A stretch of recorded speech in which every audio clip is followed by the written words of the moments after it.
Hello friends, इस video में हम लोग देखेंगे कि कंप्लीट बुक लिस्ट क्या है आईएएस प्री एग्ज़ाम के लिए। क्योंकि कुछ लोग जो नए लोग हैं वो तैयारी कर रहे हैं और उन्होंने मतलब कमेंट्स मैंने बहुत सारे देखे हैं कि आप लोगों ने बुक्स पूछी हैं कौन कौन सी पढ़नी चाहिए यूपीएससी प्री के लिए, आईएएस के लिए।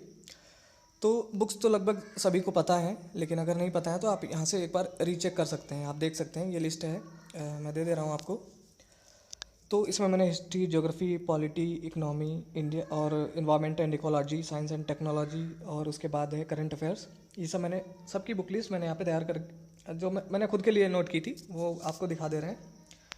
तो इसमें एक चीज़ मैंने नहीं नोट की है, वो पहले ही बता दे रहे हैं ताकि मैं भी ना बोलूँ और आपको याद रहे। आपके लिए इम्पॉर्टेंट है कि लास्ट ईयर के क्वेश्चन पेपर, ठीक है। बुक्स तो मैंने सभी नोट करके रखी हैं और लास्ट ईयर के क्वेश्चन पेपर तो वो आप ज़रूर ले लें, क्योंकि उससे लास्ट ईयर के क्वेश्चन पेपर बहुत ज़्यादा इंपॉर्टेंट हैं। ओके, तो अब हम शुरू करते हैं कि कौन कौन सी किताबें आपको पढ़नी है। तो वन बाई वन सबसे पहले हिस्ट्री की बात करेंगे। तो हिस्ट्री, चूँकि यूपीएससी एग्ज़ाम के लिए जब आप तैयारी कर रहे हैं तो वहाँ पर चूँकि यूपीएससी जो है वो फैक्चुअल क्वेश्चन नहीं पूछती है और बहुत ज़्यादा तथ्य जो कहते हैं कि आपको कहानी की तरह आपको चीज़ें समझ में आनी चाहिए। अगर आपने समझ के रखी हैं तो ही आप यूपीएससी के क्वेश्चन सॉल्व कर सकते हैं, नहीं तो नहीं। ओके, तो इसके लिए एनसीईआरटी, सबसे पहले एनसीईआरटी बहुत ज़्यादा इम्पॉर्टेंट है हिस्ट्री के लिए। तो हिस्ट्री में चूँकि इतनी ज़्यादा एनसीईआरटी हैं, 6th 7th 8th और 11th 12th 9th 10th की मैंने नहीं नोट की है, क्योंकि 9th और 10th की जो हिस्ट्री की बुक्स हैं वो वर्ल्ड ज्योग्राफी पर हैं, ठीक है, विश्व का इतिहास है। तो विश्व का इतिहास प्रीलिम्स में नहीं पूछा जाता है, वर्ल्ड ज्योग्राफी मेंस में पूछी जाती है। मतलब मेंस में world geography plus Indian geography सब पूछ ली जाती है। तो ठीक है, वो हम बाद में देख लेंगे। तो अभी सिर्फ प्रीलिम्स के लिए। तो प्रीलिम्स में 6th 7th 8th 11th 12th की जो न्यू एनसीईआरटी हैं, ठीक है, नई वाली एनसीईआरटी हैं, वो सब आप पढ़ लें। लेकिन इतनी ज़्यादा है, आप कहेंगे कि मतलब कैसे ख़त्म हो पाएंगी। तो इनके लिए एक ही तरीका है कि बहुत एक तो कम है, बहुत ज़्यादा नीचे 6 क्लास की एनसीईआरटी है, आप बहुत जल्दी ख़त्म कर सकते हैं। मैंने वीडियोस भी बना के डाले हैं उसके शॉर्ट नोट्स के, शॉर्ट नोट्स कह सकते हैं या पूरी तरीके से, क्योंकि मैंने फर्स्ट रीडिंग में ही नोट्स बना लिए थे। जबकि रूल ये होता है नोट्स बनाने का एनसीईआरटी का कि आप बहुत ही फास्ट रीडिंग, आप बहुत फास्ट उसको पढ़ते समझ समझ के पढ़ते रहें। पहली फर्स्ट रीडिंग में आप नोट्स ना बनाएं एनसीईआरटी के, ठीक है। सेकंड रीडिंग में आप उसको थोड़ा समझ समझ के अंडरलाइन कर सकते हैं, हाइलाइटर यूज़ कर सकते हैं। और थर्ड रीडिंग में आप साथ साथ में शॉर्ट नोट बना सकते हैं। तो जो चीज़ें आपको नहीं याद रही होंगी तो वो थर्ड रीडिंग में आप नोट कर सकते हैं, तो शॉर्ट नोट्स बन के तैयार हो जाएगा, वो बहुत ज़्यादा इंपॉर्टेंट होगा। प्लस आप लास्ट ईयर के क्वेश्चन पेपर देख लें, क्योंकि नोट्स बनाते समय आप चीज़ों को ध्यान रखें कि किस तरीके से क्वेश्चन पूछे जाते हैं। तो 6 की जो है वो मध्य प्राचीन भारत पर है की बुक है। 7th की मध्यकालीन भारत का इतिहास कह सकते हैं। 8th क्लास की जो आधुनिक भारत। उसके बाद 11 12th की जो एनसीईआरटी है न्यू वाली, ये भी प्राचीन मध्यकालीन और आधुनिक भारत के इतिहास पर है। तो एनसीईआरटी तो आप ज़रूर ही पढ़ लें, मस्ट है, मतलब ये अनिवार्य है। इसके बाद प्राचीन भारत के लिए अगर आप टेक्स्ट बुक कहेंगे, जो अगर आप बहुत गहनता से जिसको आपको पढ़नी है, वो है रामशरण शर्मा, जो कि पुरानी एनसीईआरटी है, ठीक है, एनसीईआरटी पर ही है। इसकी एक बुक भी मतलब आपको मिल जाएगी मार्केट में, चाहे तो आप वो ले लें, या फिर पीडीएफ अगर आपको मिल जाए तो आप पीडीएफ से भी पढ़ सकते हैं प्राचीन भारत की। और मध्यकालीन भारत के लिए सतीश चंद्रा की, ये भी पुरानी एनसीईआरटी है, ये पढ़ सकते हैं। हालांकि मध्यकालीन भारत जो है उससे क्वेश्चन बहुत कम ही पूछे जाते हैं, मतलब बहुत कम ही पूछे जाते हैं, तो आप उसे इग्नोर भी, मतलब थोड़ा कम समय दें इस पर। या बहुत से लोग जो तैयारी करते हैं वो मध्यकालीन नहीं भी पढ़ते हैं, तो ये आपके खुद के विवेक पर है, आप क्या उचित समझते हैं। ओके, इसके बाद है आधुनिक भारत। तो आधुनिक भारत के लिए अगर बुक आप पूछेंगे तो स्पेक्ट्रम राजीव अहिर, क्योंकि ये बुक मैंने पढ़ी है और काफ़ी मतलब अच्छी बुक है, बहुत अच्छा नोट्स, आईपीएस अधिकारी हैं राजीव अहिर सर, तो इन्होंने ये लिखी है अपने खुद के नोट्स से। और ये आप चाहें तो स्पेक्ट्रम की ये बुक पढ़ सकते हैं मतलब मॉडर्न इंडिया के लिए, मॉडर्न इंडियन हिस्ट्री के लिए, या फिर आप विपिन चंद्रा पढ़ सकते हैं, ठीक है। दो में से कोई भी एक बुक अगर आपके पास है तो आप पढ़ सकते हैं, या कोई और बुक अगर आपके पास है तो पढ़ सकते हैं, ठीक है। अगर किसी के पास ये बुक्स मैंने इसलिए नोट कर रखी हैं, अगर आप बिल्कुल नए हैं और तैयारी कर रहे हैं और कोई बुक नहीं अभी तक ली है तो आप ले सकते हैं, ठीक है। अगर कोई बुक पहले से ही आपने अच्छी ले रखी है तो वो भी सही है, लेने की ज़रूरत नहीं है फिर ये। ओके, इसके बाद है, अच्छा स्पेक्ट्रम चूँकि छोटी बुक है, जल्दी इसे बहुत काफ़ी जल्दी तैयार किया जा सकता है। इसमें 21 चैप्टर हैं और बहुत छोटे छोटे हैं, काफ़ी जल्दी तैयार कर सकते हैं आप, एक हफ्ते के अंदर पढ़ के ख़त्म कर सकते हैं। ओके, और इसके बाद है कला एवं संस्कृति, तो आर्ट एंड कल्चर। तो आर्ट एंड कल्चर पर भी आप लास्ट ईयर के क्वेश्चन पेपर देखेंगे, आप क्वेश्चन सोल्यूशन ज़रूर ले लें प्रीलिम्स का। तो 25 वर्ष का या 20 वर्ष का लेने की ज़रूरत नहीं है, 2011 से और अब तक 2017 का जो प्रीलिम्स हुआ था तब तक के आप 7 साल के क्वेश्चन पेपर ज़रूर देख लें। अगर मान लीजिए पिछले 15 या 20 साल का मिले तो भी आप जो इम्पोर्टेंट हैं वो 2011 के बाद से, आप जब से थोड़े चेंजेज हुए हैं इसमें, इस एग्ज़ाम में। तो इसमें आप देखेंगे कि आर्ट एंड कल्चर पर बहुत ज़्यादा फोकस किया जा रहा है, इस पर बहुत सारे क्वेश्चन पूछ लिए जाते हैं, और मॉडर्न इंडियन हिस्ट्री पर सबसे ज़्यादा क्वेश्चन, ठीक है। और मध्यकालीन भारत तो बहुत कम पूछे जाते हैं। तो कला एवं संस्कृति के लिए आप बुक जो है वो नितिन सिंघानिया पढ़ सकते हैं, ये मेरे पास है, मैंने पढ़ी है, अच्छी बुक है, लेकिन बहुत ज़्यादा क्या कह सकते हैं, फैक्चुअल बुक है, ठीक है। इसमें इतने सारे आंकड़े हैं, मतलब इसमें इतने सारे तथ्य दिए गए हैं, आप बार बार आपको पढ़ना पड़ेगा, ठीक है। तो आप देख सकते हैं, या फिर अगर आपके पास स्पेक्ट्रम है, मैंने पढ़ी नहीं है लेकिन अच्छी बुक है वो भी, तो इनमें से कोई भी एक बुक ले सकते हैं आप। ओके, तो ये तो हो गई हिस्ट्री की बुक लिस्ट। इसके बाद है ज्योग्राफी के लिए। तो ज्योग्राफी, हिस्ट्री और ज्योग्राफी ये दो ऐसे सब्जेक्ट हैं, खासकर ज्योग्राफी, जिसमें अगर आप एनसीईआरटी नहीं पढ़ेंगे या आपने बेसिक किताबें नहीं पढ़ी तो आपको ज्योग्राफी नहीं समझ में आएगी। अगर आप लगातार ज्योग्राफी पढ़ते नहीं आ रहे हैं अभी तक तो, ठीक है। तो ज्योग्राफी के लिए एनसीईआरटी जो है, ज्योग्राफी के लिए तो पढ़ना तो अनिवार्य है, बहुत ज़्यादा इंपॉर्टेंट है, क्योंकि इसकी जो शब्दावली है, इसमें जो इसकी जो टर्मिनोलॉजी है वो बहुत, इसमें कुछ ऐसे ऐसे शब्द हैं जो समझ में नहीं आएंगे अगर आप बेसिक किताबें आपने नहीं पढ़ी हैं तो। ओके, अगर आपको वायुदाब की डेफिनेशन ही नहीं पता है, पहाड़ किसे कहते हैं आप परिभाषित ही नहीं कर सकते, पठार एवं पहाड़ में अंतर क्या है नहीं बता सकते, जल मतलब जो है इस तरीके की जो टर्म्स हैं उनको समझने के लिए आपको एनसीईआरटी पढ़नी पड़ेगी। तो इसमें 6 से लेकर 12 तक की पूरी एनसीईआरटी आपको बहुत ज़्यादा इंपॉर्टेंट है, सभी इंपॉर्टेंट है।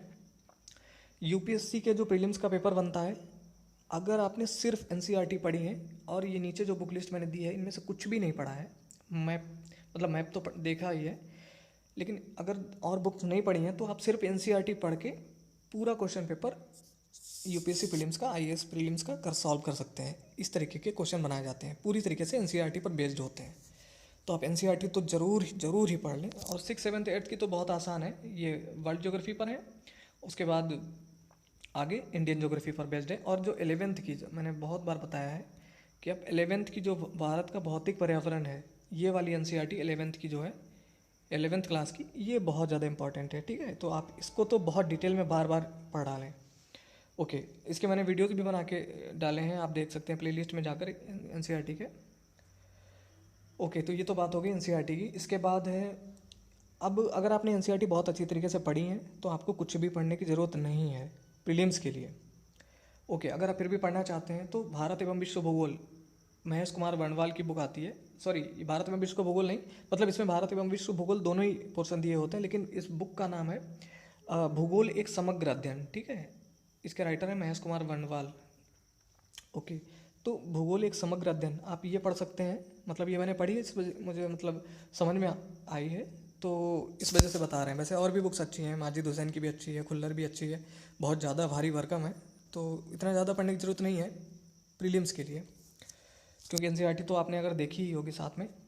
ओके, लेकिन इस जो भूगोल एक समग्र अध्ययन जो ये बुक है, इसमें वर्ल्ड ज्योग्राफी बहुत अच्छी तरीके से दी गई है, विश्व का भूगोल, लेकिन इसमें भारत का भूगोल थोड़ा अच्छी दी गई है, लेकिन थोड़ा कम, मतलब चीज़ों को उतनी ज़्यादा डिटेल में नहीं दिया गया है। तो उसके लिए तो आप चाहें तो भूगोल की दूसरी बुक, भारत का भूगोल किसी दूसरी बुक से पढ़ लें, और विश्व का भूगोल महेश वर्णवाल से पढ़ लें ये पोर्सन। तो भारत का भूगोल आप चाहें तो परीक्षा वाणी की बुक आती है एसके ओझा की, आप वो पढ़ सकते हैं, वो भी अच्छी है, या कोई और बुक आप अगर आपके पास है तो वो देख सकते हैं। इसके बाद है एटलस। आप मैप तो बहुत ज़्यादा इंपॉर्टेंट है, मैप पर भी कभी कभी 3-4 क्वेश्चन पूछ लिए जाते हैं कि सीरिया जो है वो, अगर मान लीजिए सीरिया में संकट चल रहा है तो उसके पड़ोसी देश कौन कौन से हैं, ठीक है, कोई भी न्यूज़पेपर आपको बता दे रहे हैं, क्योंकि पिछले, इसीलिए मैंने कहा कि 2011 के बाद से आप जो है क्वेश्चन को देखें कि आप बुक्स तो पढ़ेंगे ही, लेकिन बुक्स में कौन कौन सी चीज़ें आपको ध्यान में रखनी है, किस तरीके से यूपीएससी क्वेश्चन बनाती है। क्योंकि अब तक जो जब से यूपीएससी क्वेश्चन आईएएस का एग्ज़ाम हो रहा है, तब से अभी तक क्वेश्चन रिपीट नहीं हुए हैं। एक आध कभी के रिपीट हो गए तो अलग बात है, नहीं तो रिपीट नहीं होते। क्यों? क्योंकि यूपीएससी इस तरीके से डिज़ाइन करती है क्वेश्चन को कि रिपीट नहीं हो सकते उसी सिलेबस से। तो आप इस तरीके से पढ़ें। और दूसरा, अभी पिछले 2-3 वर्षों में आपने देखा होगा कि जो क्वेश्चन पेपर बनाया जाता है उसमें करंट की चीज़ें बहुत ज़्यादा बनाए। मतलब अगर ज्योग्राफी का क्वेश्चन है तो उसमें अगर वहाँ पे 4 आपको लाइनें दी गई हैं, 4 ऑप्शन दिए गए हैं, जो कूट दिए गए होते हैं, उनमें से निम्न में से कौन कौन से सही हैं, कौन सा गलत हैं, तो उनमें से 1-2 लाइन करंट अफेयर्स पर होंगी, 1-2 स्टैटिक पर होंगी, स्टैटिक पोर्शन से होंगी। ठीक है, तो करंट से जोड़ के आप पढ़ें, जो ज्योग्राफी पढ़ें, हिस्ट्री पढ़ें, जो भी है, तो करंट अफेयर्स तो पढ़ते ही रहें, बहुत इंपॉर्टेंट है।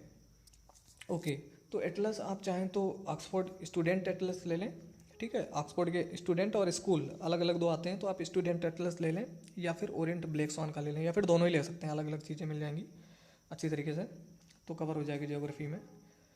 ओके, इसके बाद है राज्य व्यवस्था, पॉलिटी के लिए ज़्यादा किताबें नहीं पढ़नी है, आपको बता रहे हैं। आप एनसीईआरटी पॉलिटी के लिए पढ़ने के लिए उतनी इम्पॉर्टेंट नहीं है। ठीक है, लेकिन अगर फिर भी अगर आप बिल्कुल नए हैं, अभी एज काफ़ी कम है, बहुत से लोगों की है जो कहते हैं कि नहीं हम 2 साल बाद देना चाहते हैं एग्ज़ाम, 2020 में देना चाहते हैं। ठीक है, तो अभी जिनके पास ज़्यादा समय है वो लोग अच्छी तरीके से पढ़ के, या जिनको नहीं समझ में आ रही है जैसे पॉलिटी की बुक्स, लक्ष्मीकांत वगैरह, तो वो 9 से 12 तक की जो बुक्स हैं पॉलिटिकल साइंस की, वो पढ़ सकते हैं, राजनीति विज्ञान की। ओके, इसके बाद अगर आप बुक कहेंगे तो बेस्ट बुक जो है वो है एम लक्ष्मीकांत की। ठीक है, इसीलिए एम लक्ष्मीकांत की जो बुक है, इसको हिंदी मीडियम वाले जो हैं वो इसको गीता कहते हैं, और इंग्लिश मीडियम वाले इसे बाइबल कहते हैं। तो हकीकत में क्योंकि ये यूपीएससी को ध्यान में रखकर ही बनाई गई बुक, ये प्रीलिम्स और मेंस के लिए भी आपके लिए इंपॉर्टेंट होगी, तो आप इसे कवर टू कवर पढ़ सकते हैं पूरी, क्योंकि इसी के लिए बनाई गई। इसके अलावा डीडी वसु भी बुक आती है, सुभाष कश्यप की भी है, वो किताबें भी बहुत अच्छी हैं। अगर आप उनमें इनमें इनके इसके अलावा कोई अगर वो किताबें हैं तो वो भी आप पढ़ सकते हैं। अगर कोई बुक नहीं है तो आप एम लक्ष्मीकांत पढ़ें, बहुत अच्छी बुक है ये। ओके, और लास्ट ईयर के क्वेश्चन पेपर देख लें किस तरीके से क्वेश्चन पूछे जाते हैं। और ये बुक आपको बता रहे हैं जैसे 800 पेजेस की है अराउंड, जो कि मैंने पढ़ी है, और इसे पढ़ने में ज़्यादा समय नहीं लगता। आपने देखा होगा, क्योंकि इसी तरीके से बनी हुई है कि आप उसे 14-15 दिन में ख़त्म कर सकते हैं। आप डेली 2-3 घंटे अगर पढ़ते हैं कंसंट्रेट होकर, तो आप ख़त्म कर सकते हैं फर्स्ट रीडिंग में अच्छी तरीके से। ओके, इसके बाद है अर्थव्यवस्था, इंडियन इकोनॉमी या इकोनॉमी। इसके लिए आपको एक तो है कि एनसीईआरटी तो सभी सब्जेक्ट के लिए पढ़नी है। एनसीईआरटी आप 11th से स्टार्ट कर सकते हैं, 11th की एनसीईआरटी काफ़ी अच्छी है, तो आपको बेसिक समझ में आ जाएगा कि होती क्या है अर्थव्यवस्था, क्या है क्या दरअसल। ठीक है, इससे पहले अगर 10th की एनसीईआरटी काफ़ी छोटी है, आप देख सकते हैं, आप एक दिन में ख़त्म कर सकते हैं, चाहे तो आप वो देख लें, उसमें उदारीकरण क्या है, वैश्वीकरण क्या है। ठीक है, कुछ आपको डेफिनेशन मिल जाएंगी, इंपॉर्टेंट विकास है क्या दरअसल, अलग अलग लोगों के लिए अलग अलग विकास के मायने होते हैं। तो ये सब चीज़ें जानकारी, बेसिक जानकारी है, आप 10th की भी देख सकते हैं। उसके बाद 11th की बहुत ज़्यादा डिटेल में आप पढ़ लें अच्छी तरीके से। ठीक है, अगर अर्थव्यवस्था किसी को नहीं समझ में आती, बहुत से लोगों को नहीं समझ में आती है। उसके बाद 12th में चूँकि 2 एनसीईआरटी हैं, तो उसमें माइक्रो और मैक्रो, तो आप मैक्रो वाली पढ़ लें। ठीक है, मैक्रो वाली वो पढ़नी है, माइक्रो नहीं पढ़नी है। ओके, इसके बाद है बुक, टेक्स्ट बुक जो है भारतीय अर्थव्यवस्था के लिए, आप रमेश सिंह की बुक है, ये भी लक्ष्मीकांत की तरह भारी भरकम बुक है एक। और ये बुक मैंने पढ़ी है, लेकिन इसमें एक थोड़ी सी प्रॉब्लम है, इंग्लिश मीडियम वालों के लिए तो बहुत अच्छी है, और वही बुक हिंदी मीडियम वालों के लिए भी लिखी है, लेकिन इसको ट्रांसलेट थोड़ा इस तरीके से किया गया है, पता नहीं गूगल ट्रांसलेट किया गया, क्या किया गया है, कह नहीं सकते हम, जहाँ पर हो सकता है आपको थोड़ी सी प्रॉब्लम आए समझने में, लेकिन बुक बहुत अच्छी है रमेश सिंह की। इसके अलावा अगर आप चाहें तो संजीव वर्मा सर की बुक पढ़ सकते हैं, या फिर आप एस एन लाल की बुक भी पढ़ सकते हैं, वो सब भी अच्छी बुक हैं। ओके, लेकिन ये बुक मैंने चूँकि पढ़ी है तो इसलिए बता दे रहे हैं। इसके बाद आप इसके साथ में आप चाहें तो अगर फास्ट जल्दी से रिवीजन करने के लिए, क्योंकि योजनाएं वगैरह भी बहुत पूछ ली जाती हैं, तो एक तो आप करंट अफेयर्स देखते रहें। ठीक है, न्यूज़पेपर वगैरह में आप देखते ही रहते होंगे, पीडी का अतिरिक्तांक आप देख सकते हैं, पीडी का अतिरिक्तांक या किसी दूसरे पब्लिकेशन का अगर मिल जाए जो इस तरीके से चाहता हो तो आप देख लें, ये वाकई मतलब थोड़ा सा हेल्पफुल रहेगा आपके लिए।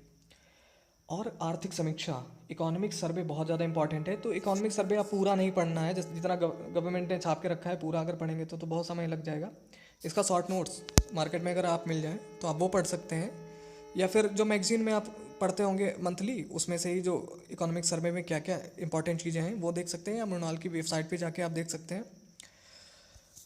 ओके, इसके बाद है बजट। बजट में भी शॉर्ट नोट्स अगर आपको कहीं से मिल जाए तो आप चाहे खुद से बना लें या कहीं से मिल जाए तो आप पढ़ सकते हैं। ये चीज़ें इंपॉर्टेंट हैं। तो अर्थव्यवस्था के लिए इतना काफ़ी है। और अर्थव्यवस्था में करंट अफेयर से रिलेटेड बहुत ज़्यादा क्वेश्चन पूछे जाते हैं। तो जो स्कीम्स हैं गवर्नमेंट की, वो उन पर आप ध्यान रखें, कौन कौन सी योजनाएं चल रही हैं, उनका उद्देश्य क्या है, ठीक है, कहाँ कहाँ चल रही हैं और कब से, उनका एक क्रोनोलॉजिकल ऑर्डर भी कभी कभी पूछ लेते हैं, तो वो भी आप ध्यान रखें। ओके, तो ये हो गई अर्थव्यवस्था। इसके बाद है एनवायरमेंट एंड इकोलॉजी, पारिस्थितिकी एवं पर्यावरण। तो पारिस्थितिकी एवं पर्यावरण के लिए एनसीईआरटी, जो बायो की एनसीईआरटी है, उसमें जो इकोलॉजी वाला पोर्शन जहाँ पर भी है आप उसे पढ़ सकते हैं। और इसके अलावा अगर आप बुक कहेंगे तो दृष्टि की बुक भी अच्छी है, और इसके अलावा एनआईओएस की बुक भी अच्छी है। इनमें से ये बुक आप ले सकते हैं, दृष्टि की भी अच्छी, काफ़ी अच्छी बुक है। अगर वैसे एक परीक्षा वाणी की बुक आती है पारिस्थितिकी पर्यावरण, वो यूपी पीसीएस के जो एस्पिरेंट्स हैं वो भी पढ़ते हैं उसको, वो भी हेल्पफुल रहेगी आपको इस एग्ज़ाम के लिए। तीसरा यह है कि करंट अफेयर्स में जो कुछ भी पारिस्थितिकी एवं पर्यावरण से रिलेटेड जो खबरें आती हैं आप उनको बहुत ध्यान से पढ़ें, क्योंकि उन्हीं पर क्वेश्चन ज़्यादातर पूछे जाते हैं, ठीक है। लेकिन बुक आप ये ले सकते हैं। ओके, इसके बाद है, और लास्ट ईयर के क्वेश्चन पेपर आप देख लें तो आपको आइडिया लग जाएगा। और चूंकि एक चीज़ और बता दें, यहाँ पर ध्यान में आ गई है, क्योंकि चूंकि आईएएस मतलब जो एडमिनिस्ट्रेटिव सर्विसेज के लिए, और इंडियन फॉरेस्ट सर्विस आईएफएस, ठीक है, आईएफओएस कह सकते हैं, आईएफओएस इंडियन फॉरेस्ट सर्विसेज, इन दोनों एग्ज़ाम का प्रीलिम्स सेम होता है। तो जब सेम एग्ज़ाम होता है इंडियन फॉरेस्ट सर्विसेज के लिए भी, तो इन्वायरमेंट एंड इकोलॉजी के क्वेश्चन थोड़े ज़्यादा पूछे जा रहे हैं पिछले 2-3 वर्षों से। आप क्वेश्चन पेपर देख सकते हैं। तो थोड़ा इस पोर्शन पर थोड़ा बहुत गंभीरता से आप ध्यान दें, थोड़ा डिटेल में पढ़ लें। जलवायु परिवर्तन सम्मेलन, जो भी सम्मेलन हो रहे हैं उन पर बहुत ज़्यादा अच्छी तरीके से डिटेल में पढ़ लें। आप विकीपीडिया से पढ़ लें, जहाँ भी मिले आपको पढ़ लें, किसी से कम ना रहें, क्योंकि आप वहाँ पर तो कंपटीशन बस इसी चीज़ का है कि आप दूसरों से बेहतर करके आएँ, तभी आपका प्रीलिम्स क्वालिफाई हो सकता है। ओके, इसके बाद है सामान्य विज्ञान। जनरल साइंस के लिए, साइंस पर पिछले 2-3 वर्षों से आपने देखे होंगे कि क्वेश्चन इस तरीके से पूछे जाते हैं जो करंट बेस्ड हैं, ठीक है। अदर स्टेट पीसीएस की बात करें तो वहाँ पर तो आप एनसीईआरटी और लूसेंट की जो बुक है साइंस के, उसी तरीके से पूछी जाती हैं, स्टैटिक पोर्शन ही पूछा जाता है। लेकिन यूपीएससी जो है वो क्वेश्चन नए, जो इस समय घटनाएं जो चल रही हैं उनमें जो साइंस एंड टेक्नोलॉजी में क्या क्या चीज़ें हैं वो पूछती है ज़्यादातर। तो आप सबसे ज़्यादा उन पर फोकस रखें। लेकिन उसको समझने के लिए अगर आप चाहें तो 6 से 10th की ये एनसीईआरटी है, इसमें कुछ सेलेक्टिव चैप्टर्स ही हैं, ठीक है। आप उनको जब क्वेश्चन पेपर देखेंगे लास्ट ईयर के, तो आपको समझ में आ जाएगा कि आपको किस तरीके से पढ़नी है। साइंस की एनसीईआरटी पढ़ सकते हैं, प्लस बायो की 11th-12th की एनसीईआरटी जो है, खासकर 12th की, वो बहुत ज़्यादा इंपॉर्टेंट है, वो आप पढ़ लें। इसके अलावा सामान्य विज्ञान की लूसेंट की बुक आती है, ये तो सामान्य विज्ञान की, एक तो सामान्य ज्ञान की आती है, सामान्य विज्ञान की अलग से आपको पता है, वो बुक भी है, तो आप उसे पढ़ सकते हैं, लेकिन बहुत ज़्यादा होगा मुझे लगता है। तो उसमें जो बायो का पोर्शन है वो आप पढ़ लीजिए। इसके अलावा साइंस एंड टेक्नोलॉजी की बुक जो टीएमएच पब्लिकेशन की या किसी दूसरी पब्लिकेशन की अगर आपके पास है तो आप ले सकते हैं इसके साइंस के लिए। प्लस करंट अफेयर्स पर जितनी भी साइंस और टेक्नोलॉजी में जो जो चीज़ें हो रही हैं आप सब पर ध्यान रखें, और क्वेश्चन किस तरीके से पूछे जाते हैं इसके लिए लास्ट ईयर के क्वेश्चन पेपर देख लें। ओके, इसके बाद है करंट अफेयर्स जो कि सबसे ज़्यादा इंपॉर्टेंट है इस समय। आजकल जो ट्रेंड चल रहा है यूपीएससी का, वो पूरी तरीके से क्वेश्चन पेपर करंट की तरफ झुका हुआ है। चाहे मेंस का देख लीजिए, चाहे प्रीलिम्स देख लीजिए आप, तो पूरी लड़ाई सब कुछ करंट अफेयर्स की है। क्योंकि स्टैटिक अभी तक ये था कि लोग 4 साल से लगातार स्टैटिक पोर्शन पढ़ते आ रहे हैं तो उनका ही निकल जाता था, लेकिन ये सबके लिए इक्वली टफ रहा है। जो नए एस्पिरेंट्स हैं उनका नुकसान ना हो, ठीक है। और जो दूसरा ये है कि कोचिंग वाले क्योंकि जब करंट हर साल पड़ेगा तो उनको भी मेहनत करनी पड़े, उनको किसी के लिए ये ना रहे कि भाई कोई कोचिंग नहीं कर सकता तो नहीं एग्ज़ाम निकाल सकता है, ठीक है। तो मेहनत करनी पड़ेगी, चाहे कोचिंग करें चाहे ना करें, आपको पढ़ाई करनी पड़ेगी तभी आप निकाल सकते हैं, ठीक है। तो इस तरीके से क्वेश्चन पेपर बना रही है यूपीएससी, कोशिश कर रही है। तो करंट अफेयर्स के लिए आप एक तो खासकर यूपीएससी के लिए बता दें, पत्रिकाएं देखिए मैंने नोट कर बता रहे हैं आपको। आप दृष्टि करंट अफेयर्स टुडे जो मैगजीन आती है आप वो ले सकते हैं। अगर आप, चूँकि पहले थोड़ी ज़्यादा काफ़ी मोटी ये छापते थे, 300 पेजेस की छापते थे, अब पिछले 1-2 महीने से, मतलब पिछले दिनों से कुछ देख रहे होंगे आप, 200 पेजेस तक करीब छाप दे रहे हैं। तो ठीक है, अब पढ़ सकते हैं आप, अच्छी बुक है। दृष्टि टुडे आप ले लें, या फिर विजन आईएएस पढ़ सकते हैं, या फिर क्रॉनिकल, इन तीनों में से कोई एक।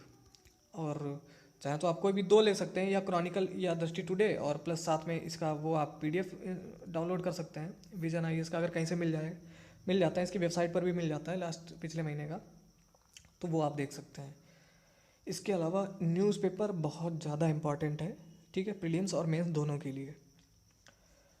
न्यूज़पेपर क्यों इम्पॉर्टेंट है, इसके लिए मैंने एक वीडियो में करंट अफेयर्स कैसे तैयार करें, एक वीडियो मैंने बना के रखा था, उसमें हम लोग ने डिटेल से बात की थी कि क्योंकि न्यूज़पेपर में चीज़ें, जैसे मान लीजिए जीएसटी पर आज आपने न्यूज़पेपर में कुछ पढ़ा, ठीक है, आज आपने कुछ पढ़ा तो आपको 4 बातें याद हो गई जीएसटी की में, हाँ ये चल रहा है, ये इसके प्रोविजन से ये प्रावधान है।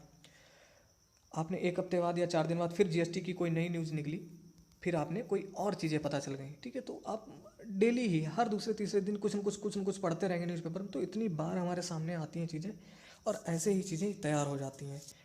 तो इसलिए न्यूज़पेपर बहुत ज़्यादा इंपॉर्टेंट है। अब जीएसटी पर कोई क्वेश्चन किसी भी तरीके से बना दिया जाएगा, तो आपने जीएसटी अनजाने में ही, अगर आप न्यूज़पेपर पढ़ेंगे तो अनजाने में ही आपने 10,000 शब्द, 10,000 वर्ड्स आपने आपके तैयार होंगे जीएसटी पर। तो 10,000 वर्ड्स में अगर आपको 200 वर्ड्स लिखने पड़ जाएँ तो बहुत आसानी से आप लिख सकते हैं बना के, ठीक है। लेकिन अगर आप कहेंगे कि भाई ये तो हम मैगजीन में भी पढ़ेंगे, टुडे, दृष्टि टुडे या विजन या क्रॉनिकल में भी पढ़ेंगे, लेकिन वहाँ पर तो आपको 200 वर्ड्स में ही मिलेगा ना जीएसटी पर 1 महीने में।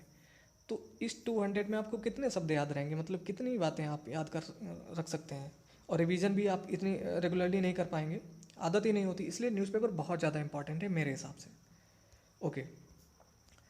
तो न्यूज़पेपर आप दैनिक जागरण चाहे राष्ट्रीय संस्करण पढ़ लें, क्योंकि जो अगर लोकल आप जैसे जो आता रहता है तो वो उसमें आपके डिस्ट्रिक्ट, आपके शहर की जो खबरें होंगी वो भी हुई कि कहाँ क्या हुआ, कहाँ एक्सीडेंट हुआ, कौन कौन सी घटनाएं हुई, वो सब भी होंगी। तो वो सब आप इग्नोर कर सकते हैं, आप मतलब उसको भी पढ़ सकते हैं आप। लेकिन अगर राष्ट्रीय संस्करण इसका मिल जाए तो आप, जैसा कि व्हाट्सएप पर भी मिल जाता है, बहुत सारे ग्रुप्स ऐसे चल रहे हैं, या कोई वेबसाइट पर जाकर भी आप पढ़ सकते हैं, ठीक है, राष्ट्रीय संस्करण अगर मिल जाए तो, या फिर जनसत्ता, ठीक है, या दोनों में भी पढ़ सकते हैं। लेकिन बहुत ज़्यादा पढ़ने की ज़रूरत नहीं है, आप दैनिक जागरण पढ़िए। अगर मुझसे पूछेंगे तो इसमें संपादकीय पढ़ते रहिए, बहुत कुछ आपकी समझ विकसित होगी।